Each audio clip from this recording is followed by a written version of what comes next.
এই জামিন পাওয়ার পরেই তিনি আদালত থেকে বেরিয়ে আসতে, তিনি জেল থেকে বেরিয়ে আসতে পারবেন কিনা সেটা কিন্তু এখনো নিশ্চিত না। আর কোন কোন মামলা রয়েছে সেদিকে অবশ্যই নজর রাখতে হবে।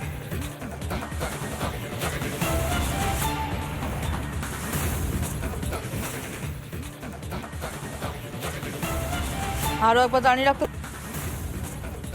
সুপ্রিম কোর্টে জামিন পার্থ চ্যাটার্জির শর্ত সাপেক্ষে ইডির গ্রেফতারিতে জামিন পার্থ চ্যাটার্জির 31শে ডিসেম্বরের মধ্যে চার্জ ফ্রেম করতে হবে ইডিকে। জানুয়ারি মাসের প্রথম সপ্তাহের মধ্যে এই মামলায় জামিনের ব্যবস্থা করতে হবে ট্রায়াল কোর্টকে।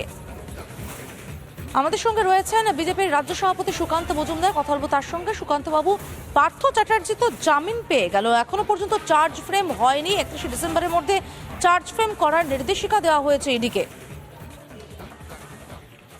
আদালতের রেসপন্সিবিলিটি, আদালত কাকে জামিন দেবে কাকে দেবেন না, আদালত সিদ্ধান্ত নিয়েছে। এই বিষয়ে তো আমাদের কিছু বলার নেই, বিচারাধীন বিষয়। ইডির কাজ ইডিকে করতে হবে, সময় মতো চার্জশিট দিতে হবে। চার্জশিট দিতে না পারলে ছাড়া পেয়ে যাবে, সেটাই তো স্বাভাবিক।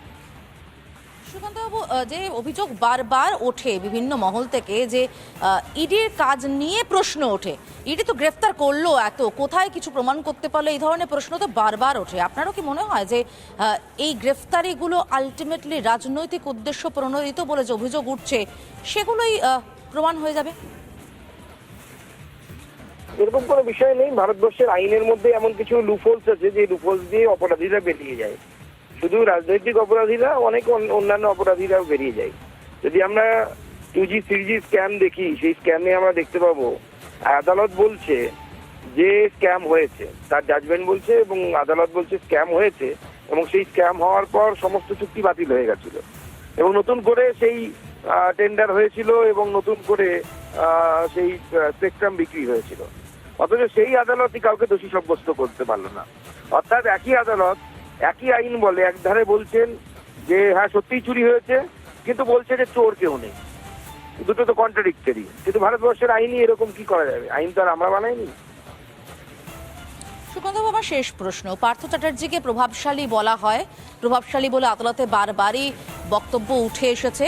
সেই পার্থ চ্যাটার্জি জামিনে মুক্ত হয়ে বেরিয়ে আসতে পারেন, সেক্ষেত্রে কি মনে হয় আবারও প্রভাব খাটানোর চেষ্টা করতে পারেন? এই আশঙ্কা কি করছেন?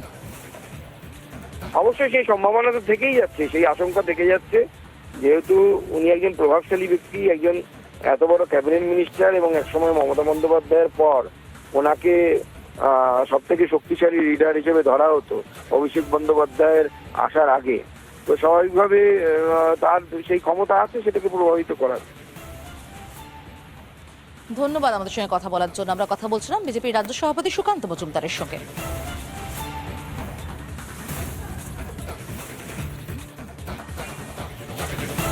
সুপ্রিম কোর্টে জামিন পার্থ চ্যাটার্জির শর্ত সাপেক্ষে ইডির গ্রেফতারিতে জামিন পার্থ চ্যাটার্জির 31শে ডিসেম্বরের মধ্যে চার্জ ফ্রেম করতে হবে ইডিকে। জানুয়ারি মাসের প্রথম সপ্তাহের মধ্যে এই মামলায় জামিনের ব্যবস্থা করতে হবে ট্রায়াল কোর্টকে।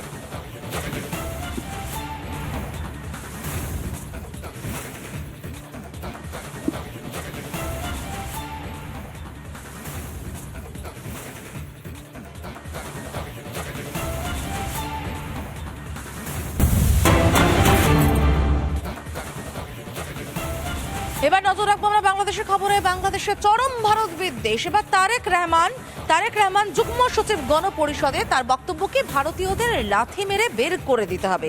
কি ভয়ঙ্কর বিদ্বেষ বারে বারে আমরা শুনতে পাচ্ছি, কখনো বিএনপি নেতার মুখে, কখনো প্রাক্তন সেনা কর্তাদের মুখে। কি ভয়ঙ্কর ভারত বিদ্বেষ! 26 লক্ষ ভারতীয়কে মেরে সীমান্তে পাঠানোর গলাবাজি ইউনুসপন্থী নেতার। ভারতের অবদান ভুলেছে বাংলাদেশ, ভুলেছে যে বাংলাদেশ আলাদা দেশ হিসেবে পরিচয়টাই পেত না থাকতো। কি বলেছে তারেক রহমান শুনুন। মাঝে মাঝে বলি না 26 লাখ ভারতীয়, এগুলো কোথায়? একটা একটা করে ইন্ডিয়ানকে ধরে লাথি মেরে ইন্ডিয়ার সীমান্তে ঢুকাই দিয়ে আসতে হবে। গতদিন স্বরাষ্ট্র দপ্তর থেকে বলা হয়েছে 10 লাখ বিদেশি বাংলাদেশে অবৈধভাবে কাজ করে। এটা কি আমেরিকানরা অবৈধভাবে কাজ করে? রাশিয়ানরা কাজ করে? কারা কাজ করে? ভারতীয়রা কাজ করে। দেখেন, 10 লাখ ভারতীয় বাংলাদেশে অবৈধভাবে কাজ করে, এর অর্থ কি? অবৈধভাবে কাজ করলে কি হয়? এরা যে ইনকাম করবে এর উপর কোনো ট্যাক্স আরোপ হবে না। এরা যে টাকা পাঠাবে সেটা কোনো লিস্টেড হবে না। ব্যাগে করে লাগেজে করে টাকা নিয়ে যাবে। এটা যে বাংলাদেশকে কতটুকু ভিতর থেকে খেয়ে ফেলে তা আমি বোঝাতে পারবো না। এত যে বাংলাদেশ বাংলাদেশ করছে তারেক রহমান, এই বাংলাদেশ আলাদা দেশ হিসেবে সম্মানই পেত না, আলাদা দেশ হিসেবে মর্যাদাই পেত না যদি ভারত না থাকতো। বেমান ইউনুসপন্থীরা ভুলেছে ভারতের আবেদন। তারেক রহমানের আরো একটা বিদ্বেষ বার্তা শুনুন। আসলে ভারতের সাথে বন্ধুত্ব চাই, আমরা ভারতের সঙ্গে কোনো বন্ধুত্ব চাই না। আপনি এই ধরনের বক্তব্য দিতে পারেন না, এটা কোনো শর্ত শুদ্ধ না।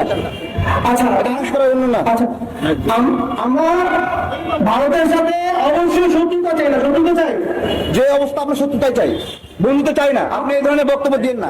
দাঁড়ান, এই ব্যানারে একটা দায় আছে না, আপনি কথা বলেন। না না না, এটা আপনি এই ব্যানারে এই বক্তব্য দিতে পারবেন না। আপনি তারেক ভাই আমার মনে বক্তব্য আসলে চেপে গিয়েছে যে ভারতের সাথে আমরা শত্রুতা চাই না।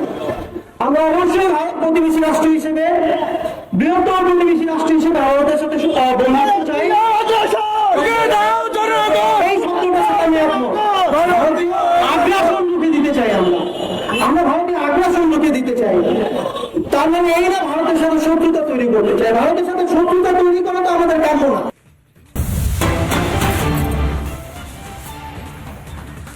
যুদ্ধ করতে চাইছে বাংলাদেশ, বাংলাদেশের নাগরিকদের সামরিক প্রশিক্ষণের বার্তা কে বার্তা দিচ্ছে? বিএনপি নেতা হাফিজউদ্দিন আহমেদ।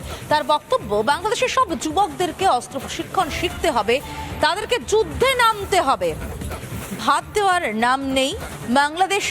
বাংলাদেশের নাগরিকদের জন্য ভাতের ব্যবস্থাটুকু এই মুহূর্তে করতে পারছেন না। পণ্যের দাম আকাশ ছোঁয়া, এতটাই মূল্য বৃদ্ধি হয়েছে যে মানুষের নাভিশ্বাস দশা, সেখানে যুদ্ধে পাঠাতে চাইছে নিজের দেশের ছাত্রদেরকে। প্রত্যেক ছাত্রকে রাইফেল চালাতে হবে।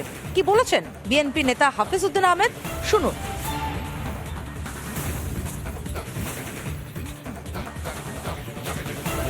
যুদ্ধ যদি তারা শুরু করে, এই যুদ্ধ আবার তাদের দেশে গিয়েই শেষ হবে। আমরা প্রত্যেকটি বাংলাদেশি নাগরিককে সামরিক ট্রেনিং দিয়ে প্রস্তুত করব যুদ্ধের জন্য। প্রত্যেকটি ছাত্র যেন রাইফেল চালাতে। যুদ্ধ যদি তারা শুরু করে, এই যুদ্ধ আবার তাদের দেশে গিয়েই শেষ হবে। আমরা প্রত্যেকটি বাংলাদেশি নাগরিককে সামরিক ট্রেনিং দিয়ে প্রস্তুত করব যুদ্ধের জন্য। প্রত্যেকটি ছাত্র যেন রাইফেল চালাতে জানে।